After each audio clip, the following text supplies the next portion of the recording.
Assalomu alaykum, hurmatli televizor ko'rguvchilar. Dunyo Uyg'ur qurultiyi tor televiziyasining kunlik xabarlar programmasiga xush keldinglar. Men İftixar Abdurashid. Hurmatli ko'rurmanlar, tövəndə diqqətinglar kunlik xabarlar programmamızın təfsilatı bo'lsin. Dünya Uyghur Qurultayı bilan Yevropaning har qaysi ellardagi Uyg'ur tashkilotlari 14-fevral boshlanadigan Birlashgan Davlatlar Tashkiloti iqtisodiy, ijtimoiy va madaniyat huquq komitetining 73-navbatlik yig'ini mezgilida Janvada Xitoyning irqiy qirg'inchilikqa qarshi keng ko'lamli norozilik harakati elib berish uchun umumiy safarbarlik boshlatdi. 15-fevral kuni bo'lsa Birlashgan Davlatlar Tashkiloti iqtisodiy, ijtimoiy va madaniyat huquq komitetining 18 nafar tadqiqotchisi Xitoy vakillari o'migidan fuqarolarning iqtisodiy, ijtimoiy va madaniyat haqlarining qo'g'dilish ahvoli haqida umumyuzlik hisob so'raydi. Va hisob so'rashda Sharq Turkiston va Uyg'urlar masalasi asosli tema qilindi. Bu munosabat bilan 15-fevral tushdan burun Dunyo Uyg'ur Qurultiyi, Shveysariya Uyg'ur jamiyati, Norvegiya Uyg'ur komiteti, Shvetsiya Uyg'ur birligi, Fransiya Uyg'ur birligi, Belgiya Uyg'ur jamiyati, Yevropa Uyg'ur akademiyasi, Yevropa Sharq Turkiston birligi, İlham To'xtini qo'llash guruhi, Germaniya Uyg'ur ma'rif va madaniyat birligi, Germaniya Uyg'ur kishilik huquq va demokratiya jamiyati, Angliya Uyg'ur jamiyati, Angliya Uyg'ur irqiy qirg'inchilikni to'sib qilish jamiyati, Gollandiya Uyg'ur kishilik huquq fondi qatorliq tashkilotlar Birlashgan Davlatlar Tashkiloti iqtisodiy, ijtimoiy va madaniyat huquq komiteti binosi oldida keng ko'lamli birlashma namoyish o'tkazdi.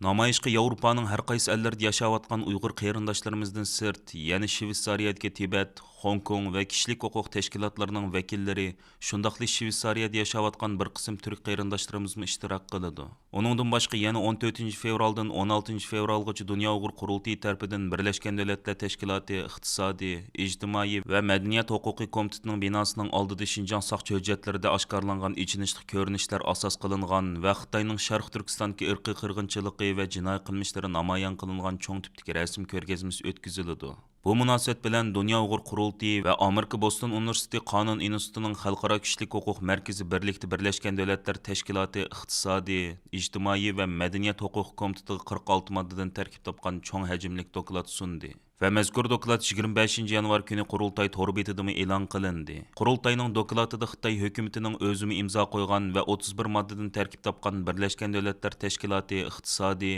ijtimoiy va madaniyat huquqi xalqaro ahdinomasining qandoq dafsan qilayotganligi amaliy misollar orqali modda tafsili tushuntirilgan bo'lib, lagerlarga qamalgan millionlagan Uyg'ur va Turkiy xalqlarining ro'yi va jismoniy qiyin qistoqqa ilinishi, Uyg'urlarning majburiy tug'mas qilinishi oqibatida 2017-yildan 2020-yilgacha bo'lgan oralıqda tug'ilish nisbatining 50% ga yaqin tövallishi, Uyg'ur qadimiy yodgorliklarining, masjid, mozorlik qatorliq muqaddas joylarining vayron qilinishi, Uyg'ur ziyolilarining tutqunga uchirishi, butkul bir millatning yuqori fan texnikalik nazoratga ilinishdagi ahvollarning hammasini keng ko'lamli vahshiylik, insoniyat qarshi jinoyat va irqiy qirg'inchilikning ro'shan ifodasi deb ko'rsatilgan.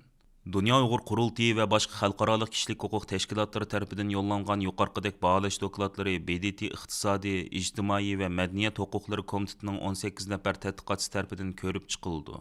Va Birlashgan Davlatlar Tashkiloti iqtisodiy, ijtimoiy va madaniyat huquq komitetining 73-navbatlik yig'inining 15 va 16 fevraldagi Xitoydan hisob so'raydigan bo'limlarida Xitoy vakillari o'migining yuziga qarshi naq maydonda o'ttirib qo'yildi. Uçurlardan ma'lum bo'lishicha, Xitoy bu qitimqi hisob berish yig'iniga bir qism Uyg'ur, Tibet, Mongol qatorliq atalmish shohidlarni o'z ichiga olgan nihoyat zo'r vakillar o'miki bilan qatnashidi. Amerikadagi mustaqil kishilik huquq organi bo'lgan Yer sharini qo'g'dash mas'uliyat markazi, Xitoydagi kishilik huquqni qo'g'dash tashkiloti qatorliq ko'plagan xalqaro tashkilotlar va tadqiqot markazlari BDT iqtisodiy, ijtimoiy va madaniyat huquqlari komitetiga maxsus baholash dokladlari yo'llagan bo'lib, ularning dokladlarida Xitoyning Sharq Turkistonda Uyg'urlarni asos qilgan Turkiy xalqlariga yurgizayotgan irqiy qirg'inchiligi va insoniyat qarshi jinoyatlari muhim salmoqni egallagan.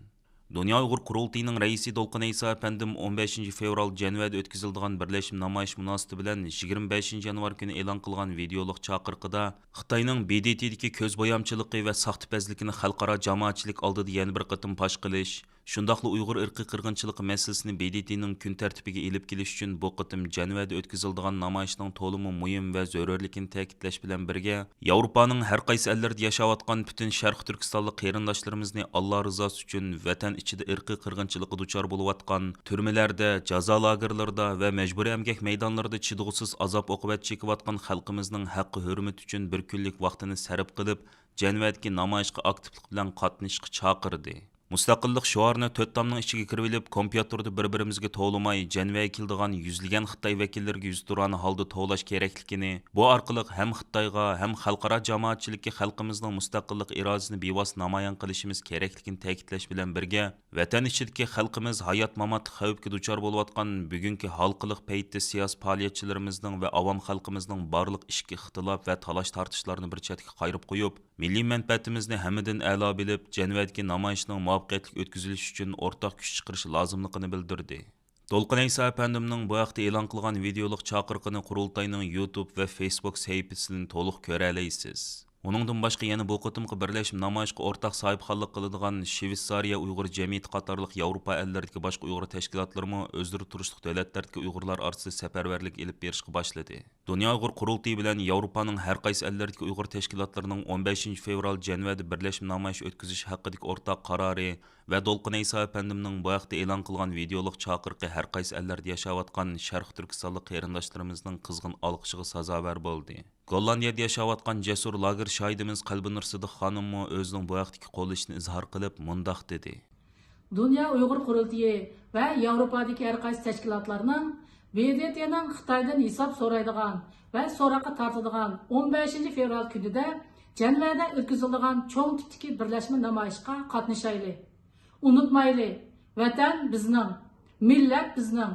Biz mushu kundimi dushmanga qarshi birlashib, dushman qarshiga sabab ko'rsatib chiqolmasak, kelgusi avlodlarga mangu javob bera olmaymiz. Dünya Uyghur Qurultiyi İcraiya Komitetining raisi, Uyg'ur kishilik huquq qurilishining direktori Ömer Qanat apandim boshchiligidagi hay'atning navbatda Amerika Davlat Majlisida muzokara bosqichida turayotgan Uyg'urlar haqidagi qonun loyihalarining tezroq ma'qullanib, rasmiy qonunga aylanish qadamini teziltish, hozirgacha ma'qullangan Uyg'urlarga munosabatli qonunlarning to'liq ijro qilinishini qo'lga keltirish, Xitoyning Uyg'urlar qaratgan irqiy qirg'inchiligi va chegara halqigan bostirish siyosatlariga qarshi Amerika hukumatining jiddiy qonuniy tadbirlarini yo'lga qo'yishni qo'lga keltirish maqsadida 1-oyning 10-kundan e'tiboran Amerika Davlat Majlisida boshlatgan yangi yillik lobby faoliyatlari davom qilmoqda. Bu jarayonda Ömer Qanat apandim boshchiligidagi hay'at Amerika Davlat Majlisi a'zolaridan Katie Porter xonim, Liab xonim, Mark Powson va Mark Takano apandilar bilan ayrim holda ko'rishib, yuqorqi temalarda suhbat elib bordi. Va Davlat Majlisi a'zolaridan Amerika Tashqi ishlar ministri Blinkenning yaqinda Xitoy qildigan ziyorati jarayoniga uchrashlarda Uyg'urlar masalasini eng muhim masalalarning biri sifatida o'ttirib qo'yish uchun Blinkenga besim ishlatishni talab qildi. Ömer Qanat apandimning istansimizga bildirishicha, ularning Amerika Davlat Majlisi a'zolari va ularning yordamchilari bilan bo'lgan yuqorqidagi uchrashlari buningdan keyin uzluksiz davom qiladi. Amerika Uyg'ur birlashmasining o'rinlashtirishida 20 yanvar başlatilgan Amerikadagi lager shohidlarining oliy maktablar va islom markazlarida Xitoyning Uyg'urlar qarta ilib berayotgan irqiy qirg'inchilikni anglatish faoliyatining tunji safari 22 yanvar kuni muvaffaqiyatli tamomlandi. Amerikada turishliq jasur lager shohidlarimizdan Mehrigul Tursun, Tursunay Ziyovuddin va Zumrat Davud qatorliqlardan tarkib topgan guruhiga Amerika Uyg'ur birlashmasining raisi Alfidar Iltabir xonim shaxsan yetakchilik va tarjimonlik qildi. Kaliforniyada qurilgan Uyg'ur fondining qo'llashi bilan o'rinlashtirilgan Kaliforniyadagi 3 kunlik faoliyatda Amerikada turishliq lager shohidlari Mehrigul Tursun, Tursunay Ziyovuddin va Zumrat Davud qatorliqlar o'zlari lagerda bevosita boshlaridan kechirgan sarguzashtlarini anglatgan. Ularning Kaliforniyadagi tunji kunlik faoliyati Berkelidagi Kaliforniya Universiteti xalqaro tadqiqot institutida o'tkazilgan. Xalqaro tadqiqot institutining tor betidagi ma'lumotlar qaraganda, ular lager shohidlarining bexatarligiga alohida diqqat qilgan. Kutilmagan biror voqeaning chiqib kelishining oldini olish uchun faoliyatga sirtdan noma'lum birisining kirishi cheklangan. Faoliyatga universitetning o'quvchilari, xizmatchilari va universitetning birlashma programmalariga a'zo bo'lganlar universitetning ilxat adresi orqali tizimlatish talab qilingan. Amerika Uyg'ur birlashmasining raisi Alfidar Iltabir xonim bu faoliyatlarda Xitoyning Uyg'urlarga qartilgan irqiy qirg'inchiligining orqa ko'rinishini anglatgan va shundoqla lager shohidlariga tarjimonlik qilgan. Alfidar xonimning bildirishicha, Kaliforniya Universitetida ilib berilgan faoliyatga qatnashgan o'quvchilarning qizg'inligi nihoyat yuqori bo'lib, faoliyatdan keyin nurg'un o'quvchilar ayrim kelib o'zining Uyg'urlarni qo'llaydiganligini bildirishgan. Kaliforniya Universitetidagi faoliyatdan keyin Kaliforniyaning o'xshamagan yerlarga joylashgan 4 islom markazi lager shohidlarini o'zlarining markazlarida so'zlashga taklif qilgan. İslam mərkəzləri lager şahitlərinin anlatqan Uyğur musulmanlarının növbətdəki içinişli vəziyyətinə nəhayət diqqət qılğan. Ular lager şahitlərini öz mərkəzlərinə təklif qilish orqali texmi köplىگەن musulmonlarning Uyğurlarning ahvolidan xabardor bo'lishiga turtki bo'lgan.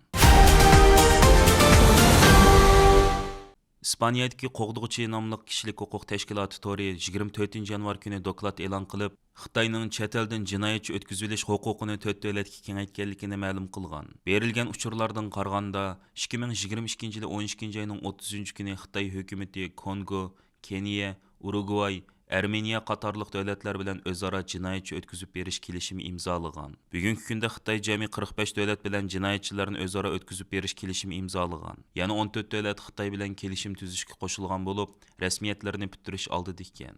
Yevropada bo'lsa, Gretsiya bilan Turkiya Xitoyga jinoyatchilarni o'tkazib berish kelishimini imzolamagan. Tahlil qilinishicha, Turkiya Uyg'urlarni Xitoyga qaytargan taqdirda ularning ziyonkashlik uchrashidan ansirganlik uchun bu kelishimga qo'l qo'ymagan. Onundan başqa Avstraliya xili burunli Xitoy bilan jinoyatchilarni o'tkazib beradigan bir shartnoma imzolagan bo'lsa-mu, oradan bir necha yil o'tganda uni tasdiqlashini to'xtatib qo'ygan. Latin Amerikadagi davlatlar Xitoy bilan tuzilgan kelishimni tasdiqlamagan. Dokladda ko'rsatilishicha, bu qitim Xitoy bilan tuzgan kelishimga qo'l qo'yganlar asosan Afrika davlatlari bo'lib, boshqa davlatlar kelishim tuzishga qo'shilgan bo'lsa-mu, uni tasdiqlashni orqaga surgan yoki to'xtatib qo'ygan. Buningdan Xitoyning boshqa davlatlar bilan jinoyatchilarni o'zaro o'tkazib berish hamkorligida bargancha ig'ir to'sqinlik uchrayotganligini ko'rib olg'ili bo'ldi ekan. Nurg'un davlatlar Xitoyda mustaqil adliya va qonun yo'q deb qarab, hatto Hong Kong bilan shu xil kelishim tuzishni to'xtatib qo'ygan. BBC To'rining 25 yanvar kuni e'lon qilgan xabarda aytilishicha, Xitoy yezlaridami Coviddan o'lganlar ko'payib, jasad sanduq yasaydigan korxonalar nihoyat aldirash bo'lib ketgan.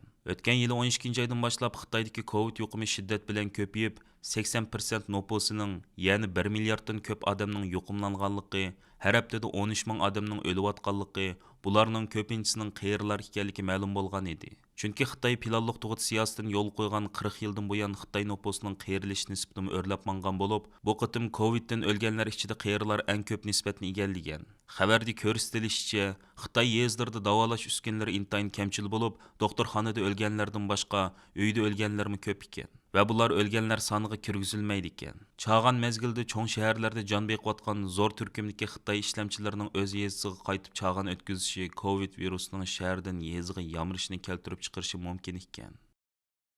Aziz ko'rmanlar, yuqorida diqqatingizga Dunyo Uyg'ur qurultiyi to'rt televiziyasining kundalik xabarlar programmasini sundik. Keyin qitimliq sonimizda ko'rishaylik. Omon bo'lgaysizlar. Stansimizning YouTube kanaliga a'zo bo'lishni unutmang. Xayr xo'sh.